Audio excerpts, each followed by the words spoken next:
Gather round, witches, gather round. Today is the first official day of spooky season. It is officially October. I am fully in the spirit. I know that many other people are really feeling it this year too. And today we're talking about all of the witchcraft and paganism book releases for October 2025. And there are so many good ones. Like, this month is jam-packed with books that I know I want to add into my collection, and I'm sure many of you will be tempted too.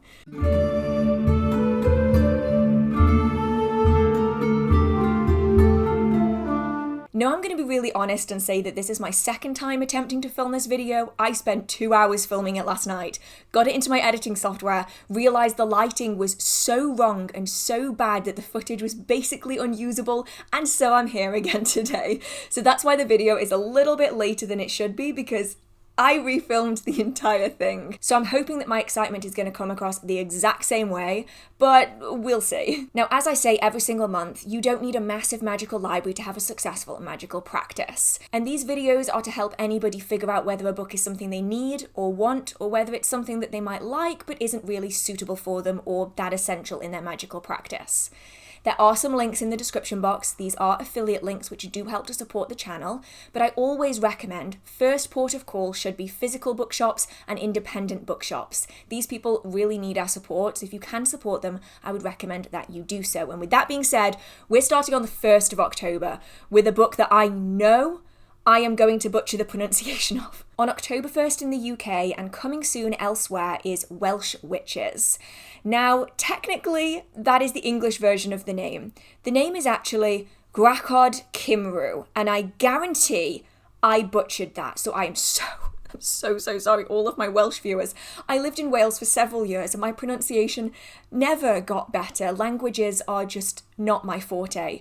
But this one looks really fascinating. Welsh Witches is an illustrated and categorised guide to the witches of Wales. Drawing on her extensive research, Lois gathers witches from Welsh folklore, history, and popular and contemporary culture, and brings their stories vividly to life with her vibrant illustrations. Professional folklorist Juliet Wood explores the context around the history of witches in Wales, common themes in their stories, and what this tells us about Welsh women and attitudes towards them throughout time. Now, this one in particular intrigues me because from what I know on the topic, Wales never really experienced the same level of witch hysteria as the rest of the world did, especially England, Scotland, and on the European continent. The witch trials never really reached Wales. The only times when you really see them spoken of is in border regions where Wales borders England, and it was usually English judges that were performing these trials. Rather than being centred inside Wales, they were more drawn from the English border across into Wales, from what I can tell. And I don't even know if Welsh has a direct translation for witch. I know that there's several different terms that people will often use to describe themselves that are varying degrees associated with the idea of sort of witchcraft. But what we see as being witchcraft history in England just isn't the same in Wales. And this is something that I would love to learn more about. The little bits that I know come from the work of Mara Starling and Christopher Hughes, and I would recommend both of them as resources if you do want to learn more about Welsh witchcraft. So this one looks really interesting to me, and if you like illustrated books, this one could really be for you. This one does look good. I would love, though, to see more in-depth books on specifically the history of magical practice in Wales. If anybody has any recommendations for that, I would love to know. I've already read Welsh Witchcraft by Mara Starling. There are others that I still need to get around to read, but let me know if you have any advice on that. Up next, on the 2nd of October in the UK, this one is already released in the US, we have The Witch's Altar Book, The Definitive Guide to Modern Witchcraft by Lindsey, Squire, Nicole, Weiss, and Rachel Patterson. These are 3 really big hitters in the magical community. 3 witches, gens X, Y, and Z, the Maiden, the Mother, and the Crone, work together to produce the definitive guide to modern witchcraft. Whether you're a hedge witch, an eclectic witch, a sea witch, or a kitchen witch, you need an altar to perform your spells and rituals, and this is a book designed for that sacred space. Beautifully illustrated throughout, this will be a book to return to time and time again. Now, I did already speak about this in last month's video. I'll leave it linked up here if you haven't already seen it, so I'm not going to go super in-depth here. But if you are new to my channel and my content, I feel the need to say that an altar isn't a requirement in witchcraft. Now that's a bit of a blanket statement because witchcraft does involve so many different paths and traditions, different techniques and teachings. But generally speaking, unless you follow a tradition that distinctly says that you need to have an altar space, then an altar space is something you might want or might build with time. It might be something temporary, or you might not use one at all. Altars are not a requirement for everybody within the witchcraft community, and I feel like that's really important to be aware of before going into a book like this, so you don't feel pressured into doing things a certain way or having things laid out in a set way if that isn't part of your specific tradition. And then on the 6th of October in the US and early November in the UK, we have the Witching Stones, the lore and craft of the essential crystals, gemstones, and minerals to empower your magic. In The Witching Stones, author Nicholas Pearson explores the historical uses of stones, including flint, hagstone, ammonite, fossil urchin, salt, lodestone, lead, toadstone, amber, jet, crossstone, quartz, moonstone, and emerald, as well as why they're associated with witchcraft.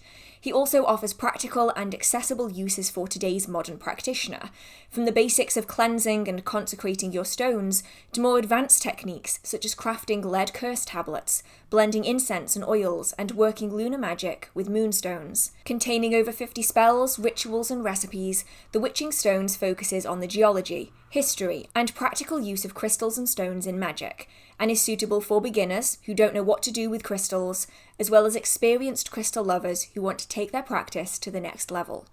While many spellbooks feature the use of crystals, this is the first to take a deep dive into the topic, exploring the mineral kingdom in the context of alchemy, talismanic magic, and Luciferian witchcraft. So I'm actually really tempted to get this one, and you might be thinking, but Hearth, you don't even really use crystals that much. And you're right, I don't. At one point in time, I did collect a lot of tumblestones and little crystals from crystal stores, but I found that I never used them as heavily as I use other less appealing stones and minerals. I was finding that I was using more hagstones and fulgurite and quartz than I was ruby and garnet and agate and all of these ones that you commonly find in stores. And if anything, I think that's why this book is far more appealing to me, because it is focusing on flint, hagstones, urchins, lodestones, lead, crossstones, things that you don't necessarily see focused on books on crystals, because they're usually aimed towards an audience that much prefers the flashier kind of stones. The fact that it also emphasises the use of lead curse tablets is something I'm very interested in. I love learning about the history of them, and so the practical application could be really interesting too. As well as their use in talismanic magic, alchemy, and Luciferian witchcraft, that seems really interesting. What I will say though, is I'm pretty certain that this isn't the first book of its kind that has dived into these topics. Just in the few months that I've been doing these videos for, there have been several books on crystals that also claim to be the first that kind of dive into this topic as a whole. There are so many books on crystals. I don't think that you necessarily need to be the first at doing anything. I think that the information just has to be engaging and interesting, and so this one I do think personally looks pretty interesting. On the 7th of October in the UK, and I actually haven't put when it's coming out in the US, so I'll have to double check and put it on the screen here, we have Witchcraft, Magic and Culture 1736 to 1951. Now I have written in my notes here before I forget about it that I'm pretty certain that this is a republication from a book that was released in 1999. So if you already have this book in your collection or the title sounds familiar, it probably is because you already have it in your collection. I would double check to see if maybe this is an updated edition, but if it is the same one again, then you just don't need to buy it twice. The Witchcraft Act of 1736 brought an end to witch trials in Britain, but just because the law had changed didn't mean people had stopped believing. Fear in witches and faith in magic persisted, and people suspected of witchcraft continued to appear in court until the early 20th century. In this book, Owen Davies traces the history of witches and magic in Britain from 1736 to 1951, when the Fraudulent Mediums Act finally erased the concept of witchcraft from the statute books. He reveals the grip that the supernatural continued to exert on the people of England and Wales in a period when the forces of progress were thought to have vanquished such beliefs. exploring how the population coped with the threat of witches once there was no longer any legal redress, and how accusations of witchcraft took shape during the 18th and 19th centuries, Davies provides a fascinating glimpse into a lingering world of supernatural belief. Now, this one might not be super interesting to everybody, especially if you are outside of the UK, it might just not seem that interesting. To me, though, I think this one sounds incredible, because it's this strange in-between period of time where a lot of people tend to look back on it and think that the witch hysteria just sort of stopped dead, that it just ended. And then from that point onwards, people weren't believing witches anymore and they weren't going to magical practitioners anymore. And that simply isn't the case. And we even see it during the witch trial period or the witch craze, where at the very start of it, the people who were accused of witchcraft were often accused quite readily. Accusations were being thrown around left, right, and centre, and punishment was often fairly harsh, whether that was imprisonment or worse. It was often done fairly readily, with very little evidence required, and this was a really bad point in time for you to be accused of practicing witchcraft. But when you move on through the witch trial period and you get to the end of the witch hysteria, you start seeing more and more that people aren't being accused as readily, or if they are being accused, they're maybe not even making it to trial because it's just immediately dismissed due to lack of evidence. And if it does make it to court, it was often dismissed in court and punishment just wasn't seen the same. And yet, the obsession with witches and the fear of witchcraft didn't just disappear. Local people, especially people in rural areas, smaller communities and fishing regions, were often very, very fearful of the supernatural, the misfortune, the things that could change their life. A single moment of time that stops them from being able to harvest their crops, and suddenly they have no food for the rest of the year, or they can't go out to sea in their fishing vessels, and their family starts starving. These areas in particular very heavily held onto the fairy faith, as well as the belief in witches and the use of wise folk and peddlers. And so now people were going to have to carry out their justice themselves, or they might push someone they believe to be a witch into the edge of society. We often see evidence of witch pricking taking place during this time, and even up to the early 20th century, people would often carry out their own form of vigilante justice if they didn't want a witch to be in their area. So I, for one, know of a witchcraft shop who in the early 2010s was destroyed and ransacked because people didn't want a witchcraft shop in their area. And so I think that this is a really, really interesting topic because it's something that's so commonly forgotten about. And especially when we're looking at, say, the Second World War, a lot of people were turning to psychic mediums, and a lot of people were turning to witches and wise folk for their practices during this time. I just think this is so fascinating. I'm sorry, I just went off on a complete tangent. But this topic is so intriguing. I'm hoping that this will be available in other parts of the world. I'm not sure if it is though, so I will let you know kind of on the screen if I could find anything. But yeah, this one looks really, really good. And if anybody has any other book recommendations for this sort of time frame, even if it's like more niche sections of the time frame, like the 1930s or the 1950s, let me know because I would love to add more books like this into my collection. Okay, moving on is a book I'm so excited about. I am so excited. This is coming out on the 9th of October in the UK, but it's already come out in the US, so some of you will have already read this. If you have read this or any of the books in this video, feel free to come back and leave a comment of your review so that people that are watching it can figure out whether or not it's something that they would like to purchase or maybe not. But this is The Devil's Ointment, a history of unguents in European magic and witchcraft by Corinne Boyer. Now, many of you will recognise the name Corinne Boyer.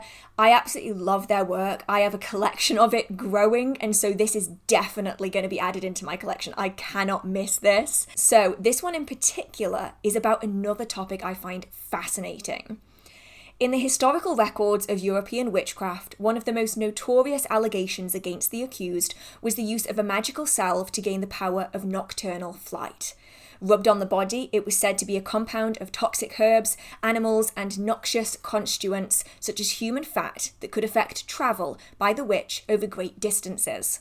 According to legend, the ointment, or the instructions for its manufacture, were given to the witch directly by the devil himself, in the midst of their frenzied sabbats. Despite the persistence of these features of the witch's ointment in lore, actual recipes of it were rare, and often speculative. Now, I just know that some of you immediately will be like, oh my god, I need to get my hands on this book right this second, and some of you still will be like, wait, what's the Devil's Ointment? I don't really know what that is. So it's known as the Devil's Ointment, as well as the Witch's Ointment, and Flying Ointment is probably the most famous name for it.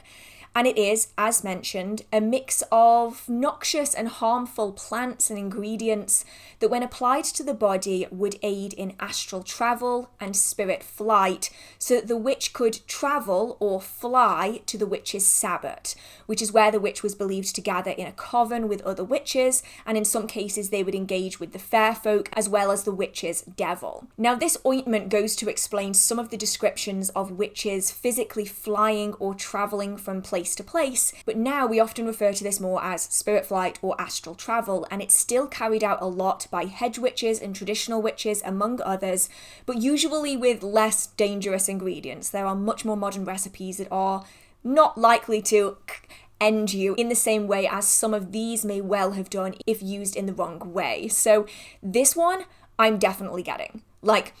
No doubt about it, I will be getting this because I find Corinne Boyer's work to be incredibly engaging. I find it very easy to read, really enjoyable, super duper knowledgeable.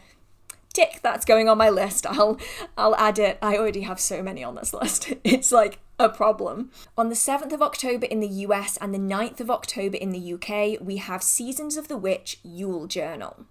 Now, I'll be honest, at first I thought that this was just one of the general almanacs that's been coming out recently, but it actually isn't, and so I am going to share a little bit more information on this one for anybody who also may have thought the same thing. Seasons of the Witch Yule Journal is an extension of your mind, body, and soul. Its pages hold a sanctuary in which your thoughts and reflections, musings and insights may take refuge, unfurl and nourish your deepening intuition. In its pages, you'll find 50 journal prompts, 44 from Seasons of the Witch Yule Oracle, together with 6 new images and related prompts that expand on the restorative energy of the Yuletide festival with its warmth, happiness and thankfulness.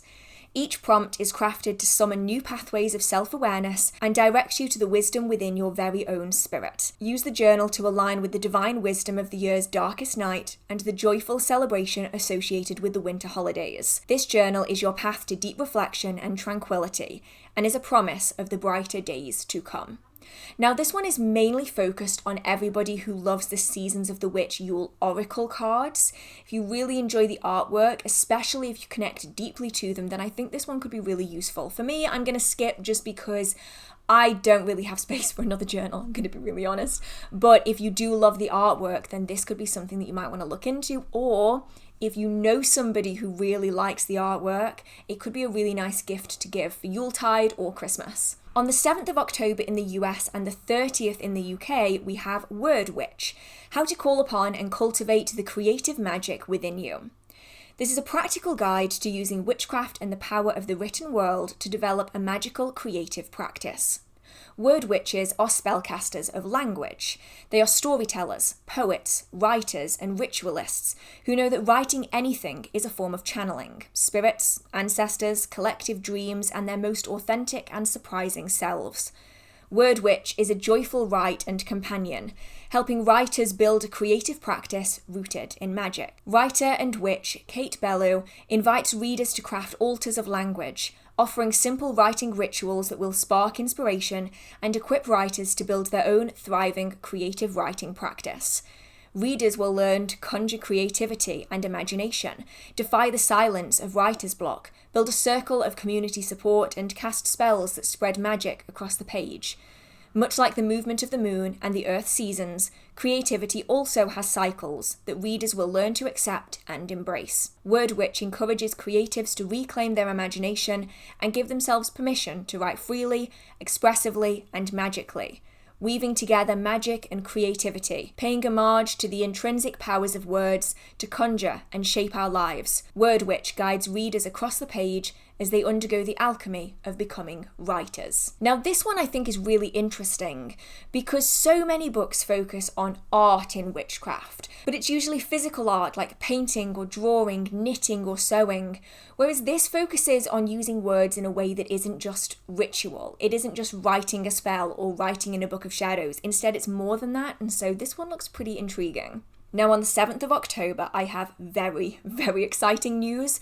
This one is the book I am most excited about this month, and I was most excited about a few months ago too. This is Ensouling the Effigy, The Witch's Art of Inspirited Objects.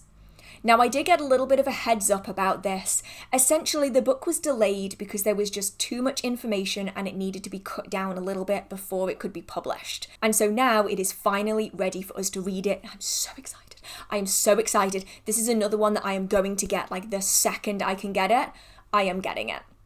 Unlock the mysteries of puppet magic and fetish crafting with Ensouling the Effigy, a compelling guide that offers readers an in-depth exploration into the realm of spirit conjuration, spirit vessels, and otherworldly communication. This book is not just a manual, it's an invitation to journey into the heart of animism, where the witch and spirits are inseparable.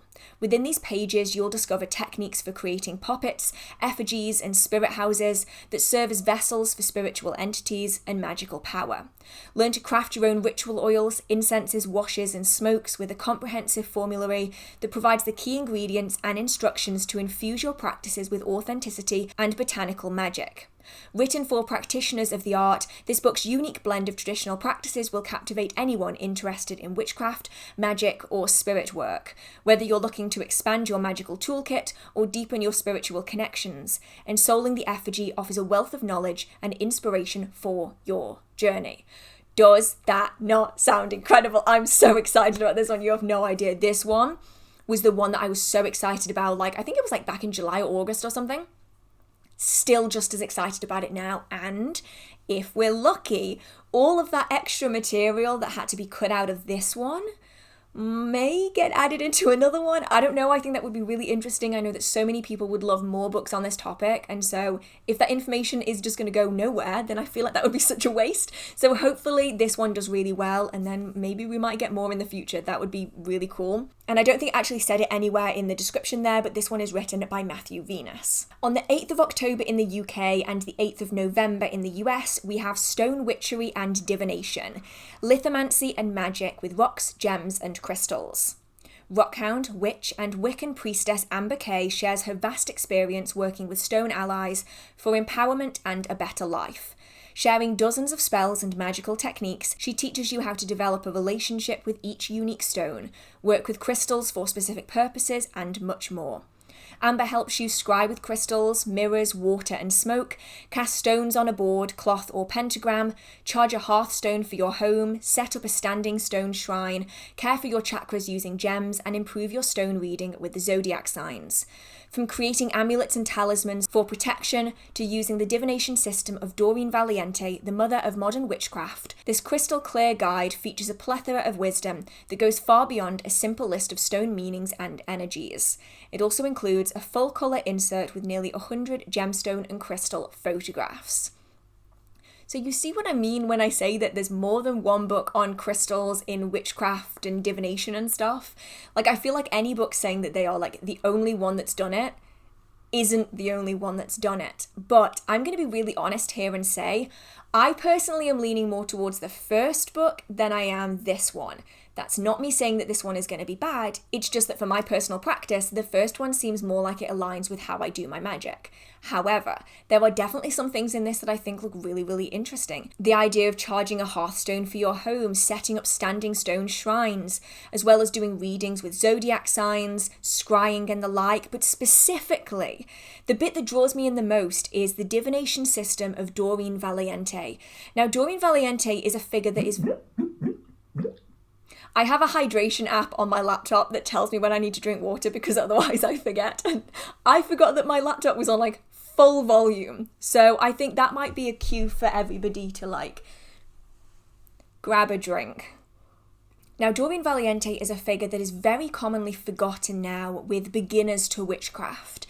And I think it's a sad reality that as time moves on, a lot of these very, very important figures during the early revival of modern witchcraft have kind of fallen by the wayside a little bit.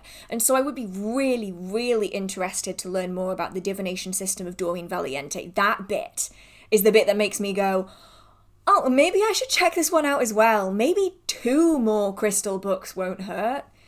even though I already have completely run out of bookshelf space and now things are just standing on the floor because I don't have anywhere else to put them. There is no such thing as too many books, only too few bookcases. I stand by that. On the 8th of October in the US and the 8th of November in the UK, we have Poisonous Plants and Fatal Fungi, the lore and lure of deadly botanicals. Sandra Kynes shares 60 detailed profiles divided into 5 themes, from classic killers to frightful fungi. Each profile includes the plant's history, folklore, and medicinal uses, as well as how it may or may not be used today. This includes aconite, birthwort, buttercup, daffodil, deadly nightshade, deathcap, ergo, foxglove, funeral bell, hemlock, liberty cap, mandrake, mistletoe, oleander, pokeweed, poppy, tobacco, and wormwood. Dispatching people with poisonous plants isn't just an Agatha Christie plot. It began thousands of years ago and continues to this day. From penny dreadful novels to true crime television programs, we seem to have a penchant for ghouliness. This book feeds our curiosity through detailed investigations of the murky roots of toxicology, witches and indigenous healers, poisons in popular media, and much more. From Datura to you, deadly plants have attracted you like a moth to a flame. But don't get too close. This one looks so good. And if you like the sound of this one, I have 2 more that I can suggest for you that are already released. The first one is called The Poison Plants Herbal, and the second one is The Poison Plants Grimoire. These have both been written by Kobe Michael. I will put pictures here so that you can see what they look like, and I will link them down in the description box. They're really interesting books on the topic that have been incredibly popular. They have amazing reviews, especially the first one, The Poison Plants Herbal, has got like a 4.8 stars after like 400 and something reviews, which I think is really good. And they are really interesting deep dives into the use of entheogenic plants in witchcraft and in history. I think it's super duper interesting. So that can kind of add on to a book like this that kind of specifically goes into like the way they've been used before. Super duper interesting. On the 8th of October in the US and the 8th of November in the UK, there's been a pattern there. I think this might be the 3rd one in a row that's releasing on those dates. We have Solomonic Pentacles, Wisdom and Magic for the Modern Age. Solomonic Pentacles are gifts to humanity. They guide us and make our lives easier through powerful magic, yet they're often seen as confusing and intimidating. Emryn Abner changes that, making it easy to understand and use this ancient tradition in your modern practice. He even reveals how to make your own pentacles based on classic principles. Providing more than 60 pentacles, including 20 new ones designed around Uranus, Neptune, and Pluto, Emryn shares a fresh perspective on the Key of Solomon that celebrates the old ways while also encouraging experimentation. He also presents detailed explanations of the pentacles in that famous text, including their activation, psalms, and path workings. Representing the next major development in Solomonic magic, this book helps you to forge a deeper relationship with all the pentacles and get more of what you want out of life. Now this one, I have never said it so many times in a video. I actually am tempted to get, because I am one of those people that has always been very intimidated by the Key of Solomon, because it just seems so overwhelming. It's just a lot, right? It's just a lot. And a lot of the people that I have met before who have dived into the Key of Solomon and practiced these things themselves are often so intimidatingly knowledgeable that I am scared to ask questions. So I've just kind of skirted around the edge of it. I'm like, I'm just going to keep you here. Like, I want to learn more. I'm just going to observe from the sidelines. Whereas I feel like this book is a more accessible approach that makes me want to read it, because I don't have to worry so much about misinterpreting something or reading something wrong or misunderstanding something. Instead, it's a much more manageable way of like dipping your toe in. So I think this one looks really good, and I'm probably going to get it. I'm genuinely just going to need a house full of bookshelves at this point. On the 13th of October in the US and the 20th of November in the UK, we have the Witches' Almanac 2026 to 2027. This is the Water Edition, The Mirror of Souls. It's another almanac. It's one of the last ones that I think we're going to be seeing releasing this year. They usually release in July and August. But if this topic particularly stands out to you, it could be something to look into. And then on the 14th of October in both the US and UK, we have Magic Maker, the enchanted path to creativity. Creativity and magic are one and the same. Creative people often speak of being channels for inspiration, while others refer to communing with their muse. For many, this is more than just mere metaphor, as artists throughout history have employed magical techniques to tap into their creativity, express powerful messages, and make contact with the sacred. From the songwriting divination of David Bowie, to the bewitching shape-shifting of Beyoncé, to the Ouija board poetry sessions of Sylvia Plath, and the abstract painting seances of Hilma af Klint, to the manifestation method of Octavia E. Butler, and to the daily meditation of David Lynch. Mystical practices have been responsible for generating some of the world's most beloved creations. While there are many books on creativity out there, none of them explains the specific ways that magic has been embraced by creative visionaries throughout history, nor do they explore how makers can start using these methods in their own creative processes. Magic Maker is the first. In this book, critically acclaimed author of Waking the Witch, Pam Grossman, shares how you can use magic to enhance your own creative practices. Smart, captivating, and gorgeously written, Magic Maker is filled with stories of artists, musicians, writers, filmmakers, and other creatives throughout history who have applied magic to their process. Grossman shows us how we can tap into the same inspiration for our own creative pursuits, whether it's writing a song, a novel, software code, or figuring out our path in life. Delving into topics such as spellcasting, invocation, spirit communication, divination, and more, Grossman provides an enchanting and practical guide for anyone who wants to unlock their own creative magic and make whatever it is you're meant to in this lifetime. Now, remember earlier how I said that most books that talk about creative magic are talking about art or sewing? This is one that does talk about art, but I actually think this one looks way more fascinating. Now, we've seen books on similar-ish topics that focus on a singular person. The one that I'm mostly remembering is this one about Jim Morrison. This one I will leave linked down in the description box as well if you are particularly interested. But if anything, I am less interested in the application into real-world practice, as I am about learning how these people, these archetypal figures like David Bowie, were using mysticism and spirituality in their art. That's the bit that I am most interested in, and I'd love to know when the book comes out whether it is mostly the history or mostly the modern practice, because I personally could do without the modern practice bit and just have a book entirely on the history. I think that's the bit that is most fascinating to me, but obviously I am not the main demographic here. I just think that sounds so cool. I just want to learn how these incredible people that we remember and in some cases still listen to were using it in their day-to-day lives to make their art. So cool, so cool. Moving on before I get sucked in. On the 14th of October in both the US and UK, we have the Spell Dispensary, 200 spells and rituals for healing magic and manifestation. From the author of the best-selling book, The Witchery, comes a new collection of spells and rituals for every occasion. The Spell Dispensary is a thoroughly magical book filled with 200 spells and rituals for every situation, organised by their purpose, with chapters such as healing, self-love, abundance, learning, spiritual growth, and anti-anxiety.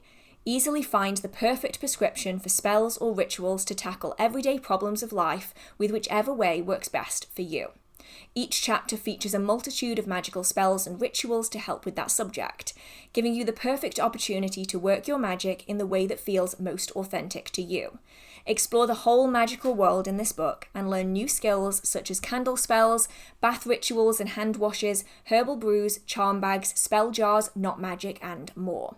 Perfect for both beginner witches and the more experienced witches, the spells and rituals are tried and trusted from Deb Robinson's Family Book of Shadows.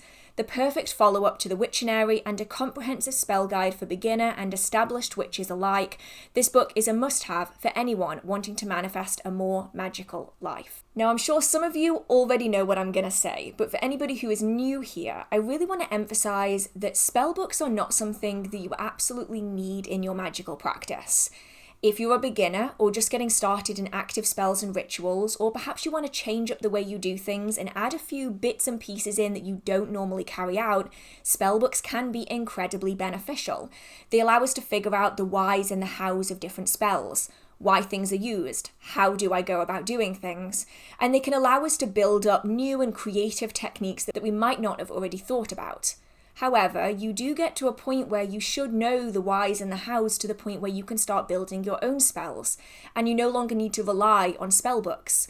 Having a couple in your collection, no problem at all. They can be really useful for solving a magical creative block, but I personally don't think that many very experienced practitioners are going to be going out of their way to buy dozens of new spellbooks. It's something that you perhaps lean less heavily on the more you've been a practitioner. So if you already have a style that works really well for you and you don't really feel the need to be adding something new into your collection, a book like this, totally not necessary. But if you are a beginner and you want to learn a little bit more about different styles of techniques, it could be something to look into. Just don't feel pressured to consistently be buying new spell books and never making your own spells, because making your own spells is so useful. It can help build our practice, build our skills and our abilities, and also allow us to more deeply connect with what it is that we're trying to manifest. On the 15th of October in both the UK and USA, we have a Kindle book. This is Wicca and Paganism Summarised, exploring witchcraft, magic, rituals, spells, Wiccan beliefs, and ancient pagan traditions. Have you felt the pull of a deeper connection to nature, the moon, and the cycles of the seasons? Are you curious about Wicca, witchcraft, and pagan traditions, but find yourself lost in a sea of dense, confusing, and contradictory information? Wicca and Paganism Summarised is the answer. This is not another 1,000-page Stoic tome or a superficial guide that leaves you with more questions than answers. This is a powerful, no-fluff distillation of the core principles, practices, and beliefs that form the foundation of these vibrant spiritual paths. Inside this comprehensive volume, you'll discover the true origins of modern paganism and Wicca, journey from ancient pre-Christian roots to the influential figures like Gerald Gardner who shaped the modern craft. Finally, understand the real meaning behind the Wiccan Rede and Rule of Three, and the worship of the Horned God and Triple Goddess. A complete tour of sacred practices. Master the essentials of spellcasting, divination, and ritual, including how to cast a circle, work with magical tools, and celebrate the Sabbats of the Wheel of the Year. A rich glossary of magical jargon, effortlessly decode terms from Athame and Grimoire to Samhain and Pentacle, with an extensive, easy-to-reference guide. Your place in the community. Explore the differences between solitary practice and joining a coven, to find the path that truly resonates with your spirit. Whether you're a curious seeker taking your first steps, or a seasoned practitioner seeking clarity, this book is your essential companion. Stop feeling overwhelmed, start your journey with confidence and wisdom. So this one looks interesting. What I will immediately say though, is that I suspect that if you're a seasoned practitioner, you're probably going to already know the origins of Wicca, the definition of the term Athame, what a grimoire is, and a pentacle, and why the triple goddess and the horned god are used. By seasoned, I'm talking like 10 plus years in the magical practice. I'm going to assume you're probably going to know these things, and so this book might not be for you. It's likely better designed for somebody who is either just getting started in their journey, or perhaps somebody has been doing their magical art without having any kind of training at all. I think I would have found this really useful at the start of my journey because I was sort of doing things without knowing why I was doing them. I was doing them because it worked and it got me the result that I wanted, but I didn't really understand why I was doing it or what the background of it was. It was very much a case of trial and error, and it was only later that I started connecting the dots that showed that other people carry out very similar things for very similar ends, and that it had a name, and it had a practice, and it had a system of belief, and there were other people involved in it. I think anybody in that kind of a situation who might be maybe several years into their practice but has had no training of any kind, not even just formal training, could get a lot out of a book like this. What I will say though is that is a whole lot to cover, so do remember that this is a summarized book. If you're wanting something super duper in-depth and it were to cover all of these topics, it would probably end up being a 1,000-page tome because that's a lot. So this seems to be quite a brief, comprehensive rundown that we can then develop on further afterwards. On the 21st of October in the UK, already released in the US, so I won't go too into it, is A Traveller's Guide to Making Magic. Travel puts us all in liminal space. But despite many practitioners' affinity for spaces betwixt and between, these areas have many practical and magical dilemmas. A Traveller's Guide to Making Magic provides templates and examples for practicing in a broad range of locations and circumstances. Pagans and witches alike will find utility in this book, making it a worthy addition to their suitcase. A Traveller's Guide to Making Magic explores the practical, the magical, and the ethical aspects of responsible and sustainable travel. through travel-specific charms and spells, as well as divination for the path ahead. Lisa McSherry provides an experienced and insightful guide for modern practitioners seeking to incorporate a little bit of magic into their own journeys. On the 21st of October in the US and the 4th of December in the UK is one I'm honestly kind of confused about, because I'm pretty certain that this already came out, because I tried to get it and it was already unavailable when I tried to get hold of it, which I sort of expected because it's really hard to come by anyway, and yet now it's being published again like it wasn't published the first time. I'm confused. This is Lexicon Lemurium, a lexicon of witchcraft. The Lexicon of Witchcraft is an illustrated compendium of witchcraft terminology, encompassing rituals, symbols, spirits, objects, and other specialised concepts of witchcraft. Focusing on the European medieval witch and her modern occult legacy, the work contains over 600 terms, many rare or obscure, and also includes the phenomena of contemporary witchcraft practices. Supplemented by the arresting imagery of witchcraft artist Adrienne Rossi, this book contains over 55 of her original images, specially commissioned for her work. Contributing authors to the lexicon include Michael Howard, A.D. Mercer, Julia Carreras Tort, Andrew D. Chumbley, Daniel A. Schulke, Corinne Boyer, and Robert Fitzgerald. Now, many of those I have read the works of in part or in passing, but there's a few that I'm really, really excited to be in this. This one looks so good, right? It looked amazing the first time that they announced it was coming out. It still looks good now. And you know how a minute ago I said that more experienced practitioners are already going to know the term athame, pentacle, and the like? I think that this is kind of that step further. So I think that book we were just speaking about is really useful for sort of the beginner to novice style category. Whereas I think anybody who is like 10 plus years into their magical practice likely is going to have stuff that they still don't know, but it's going to be much more obscure and unusual things that a book like this might be better suited to. However, this book will be published by Three Hands Press, and I know that because it's a Daniel A. Schulke publication. This book here, this big green one here, is called The Green Mysteries. This is also by Daniel Schulke and Three Hands Press, and they are incredibly hard to get hold of. They're very small publishers. They're usually really, really delayed in their release dates. Things happen, issues come up. It's a very complicated process, and so delays can occur, especially in smaller publishers. And so if you can get hold of this, you're going to be quite lucky. If you don't get hold of it, try not to worry too much, because a lot of people are likely not going to be able to get hold of a book like this. I was incredibly lucky to find The Green Mysteries, to be honest. I was not expecting to be able to find this. And I suspect the same will probably occur in this. Really, really good writer, really, really good books, not super accessible, and they're often out of people's price range. So just bear that in mind. Don't feel as though you have to get it just because it looks good. Like, it's one of those things where not everybody's going to be able to. On the 25th of October in the US, already released in the UK, we have A Witch's Year, journey through the changing seasons in a constant process of unfolding and becoming. A Witch's Year is a compendium of magic, lore, rituals, observances, spells, crafts, meditations, visualizations, and all manner of practices that will bring you into a deeper relationship with all the beings who share this world with us, with the spirit world and with the gods. Written by one of Britain's most well-respected and influential witches and superbly illustrated by Nuka Shepherd, with every passing month you will discover how this great tide works through your magical life, how the great time cycles animate life and the goddesses and gods, the world of spirit, and how to live here in this world now. This is by Lavanna Morgan. We then have on the 28th of October in the UK and November in the US, The Green City Witch, weaving a magical life in urban spaces. A beautifully illustrated handbook for urban witches that combines green witchcraft with city life.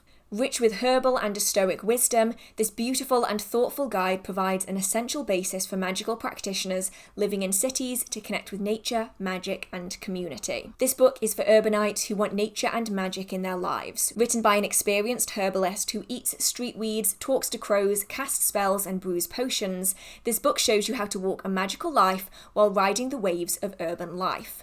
Divided into 3 sections.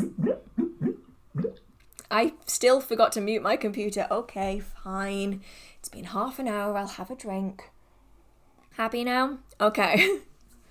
Divided into 3 sections, the Green City Witch covers the lifestyle, knowledge, and techniques of real witches who love nature and city life. The lifestyle section covers how to work sustainably, grow roots in new towns, align with the seasons, and forage, all within city limits.